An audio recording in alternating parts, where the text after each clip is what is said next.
Chers téléspectateurs de UK TV, bonjour. Soyez les bienvenus dans votre émission « À vous la parole ». Une émission qui donne l'occasion aux acteurs de l'Université de Kara de débattre des questions d'actualité. Mesdames et messieurs, du 25 au 27 mai 2023, la Faculté des sciences de la santé de l'Université de Kara organise les deuxièmes journées scientifiques.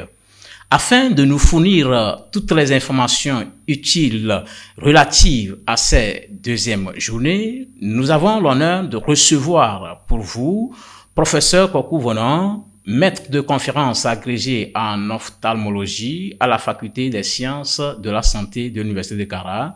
Il est le président du comité d'organisation des dites journées. Professeur Kokou Vonon, bonjour. Bonjour monsieur Befay. Merci d'avoir accepté notre invitation. Merci beaucoup et je salue aussi les téléspectateurs de UK TV. Cette émission est consacrée aux deuxièmes journées scientifiques que vous comptez organiser. Dites-nous pourquoi les deuxièmes journées scientifiques? Alors, les deuxièmes journées scientifiques, tout simplement parce qu'il y a eu déjà en 2021 les premières journées scientifiques de la Faculté des sciences de la santé.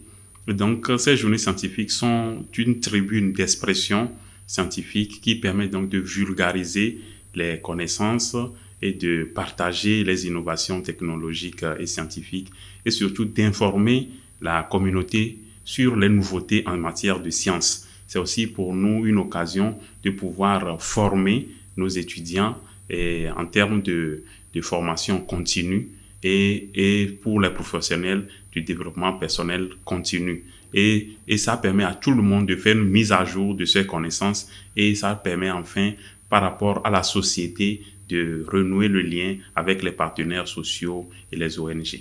Voilà.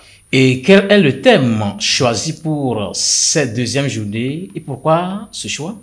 Alors, le thème de cette deuxième journée, c'est les maladies non transmissibles à l'ère de l'accès universel aux soins.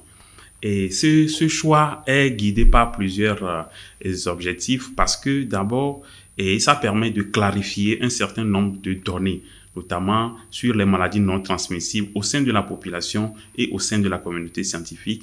Et vous n'êtes pas sans savoir que les maladies non transmissibles sont vraiment un problème de santé publique actuellement, et ce qui s'oppose aux maladies infectieuses. Et donc, quand on parle des maladies non transmissibles, il faut comprendre que c'est l'hypertension artérielle, le diabète, les cancers, les insuffisances rénales chroniques et l'asthme, et toutes ces maladies que nous retrouvons dans chaque famille togolaise. Et donc, ça permet de pouvoir les prévenir, de donner les informations sur ces maladies. Et vous n'êtes pas sans savoir que ces maladies non transmissibles sont responsables de plus de 65% de décès dans le monde. Et au Togo particulièrement, ce sont les décès par des victimes jeunes. Donc ces maladies font des victimes jeunes de moins de 50 ans.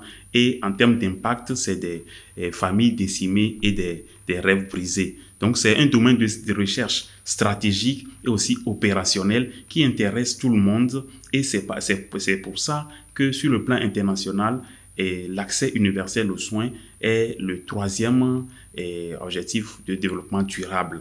Et au niveau de notre pays, le Programme national de développement sanitaire aussi intervient dans cet axe précis par rapport à l'accès universel aux soins. Donc, les deux termes réunis, ça nous donne les maladies non transmissibles à l'ère de l'accès universel aux soins.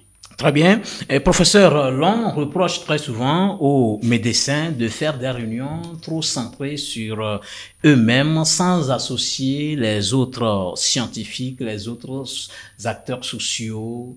Que dites-vous? Est-ce que c'est votre cas?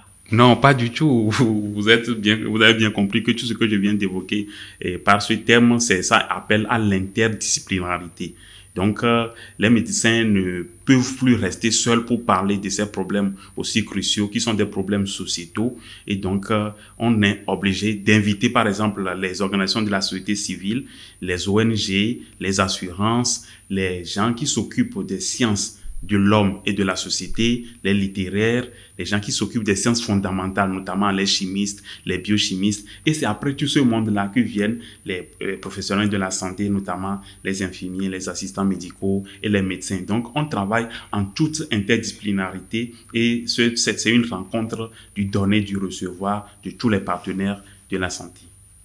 D'accord. Et alors, comment comptez-vous, à l'issue donc des réflexions au cours de ces journées, comment comptez-vous valoriser les résultats scientifiques de ces deuxièmes journées scientifiques? Alors, ce qu'il faut savoir déjà, la cible de ces journées scientifiques, c'est toute la communauté scientifique sans distinction, dans leur globalité, et surtout les facultés de l'Université de Kara. On a aussi nos universités sœurs, notamment l'Université de Lomé, l'Université de Parakou, qui seront avec nous. Et donc, je dis encore, toutes les disciplines confondues et tous les étudiants de toutes les facultés.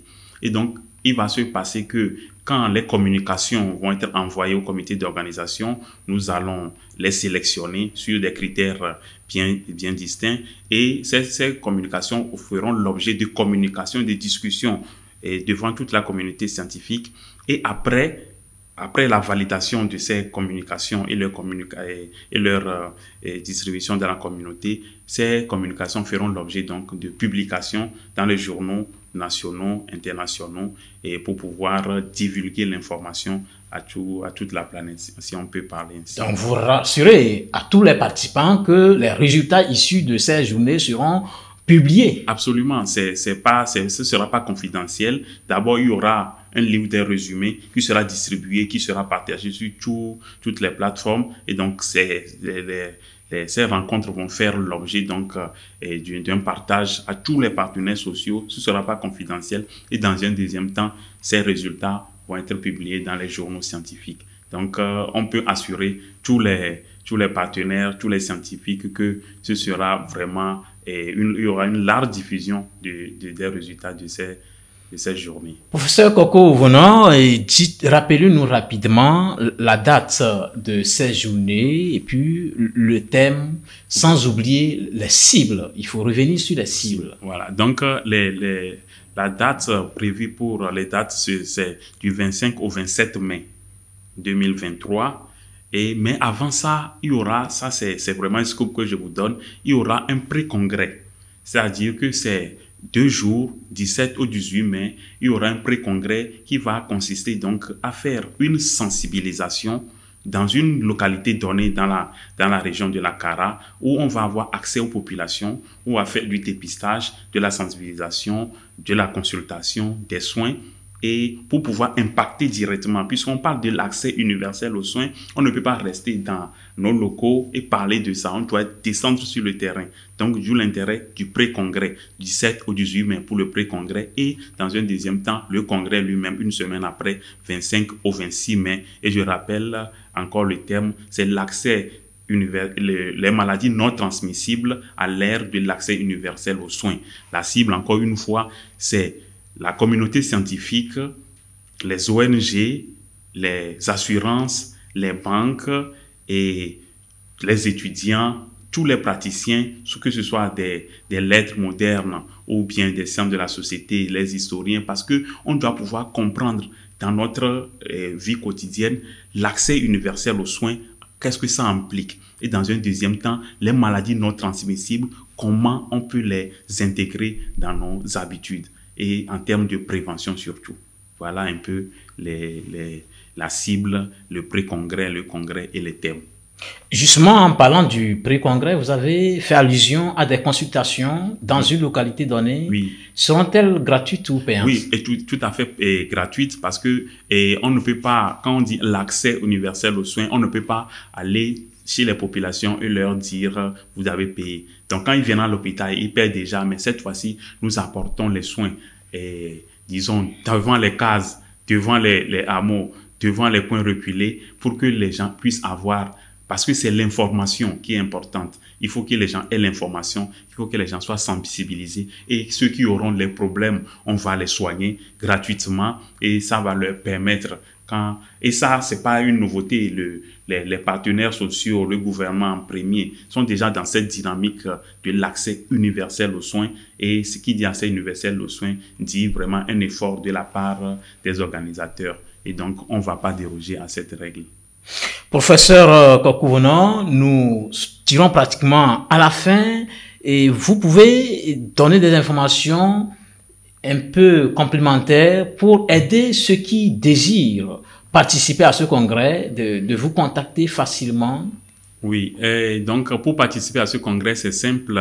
On a le comité d'organisation dont je suis le président, et il y a le professeur Pacha qui est le vice-président et le professeur Boumé qui est le secrétaire général.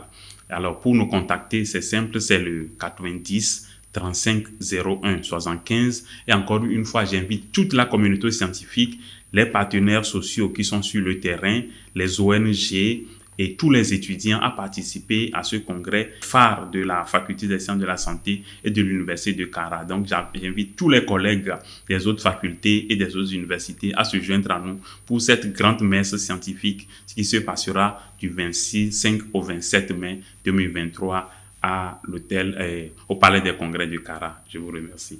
Avez-vous un mot de fin? Bon, d'abord, je voulais remercier UKTV de m'avoir invité pour parler de ces congrès, et je passe par là pour remercier les autorités universitaires pour cette belle initiative. Je voudrais remercier aussi tous nos partenaires qui vont se joindre à nous au cours de ce congrès, et j'invite toute la population à avoir de l'engouement sur tout ce qu'on va dire autour de ce congrès, et surtout à les mettre en pratique, parce qu'il y aura beaucoup de conseils pour la prévention des maladies non transmissibles. Je vous remercie. Merci surtout à vous qui avez éclairé la lanterne de tous ceux qui nous écoutent présentement. Merci pour votre disponibilité. Mesdames et messieurs, vous avez bien compris, vous êtes attendus du 25 au 27 mai prochain pour la deuxième journée scientifique de la FSS UK. Merci de nous avoir suivis. Gardez bien l'espoir, quoi qu'il arrive.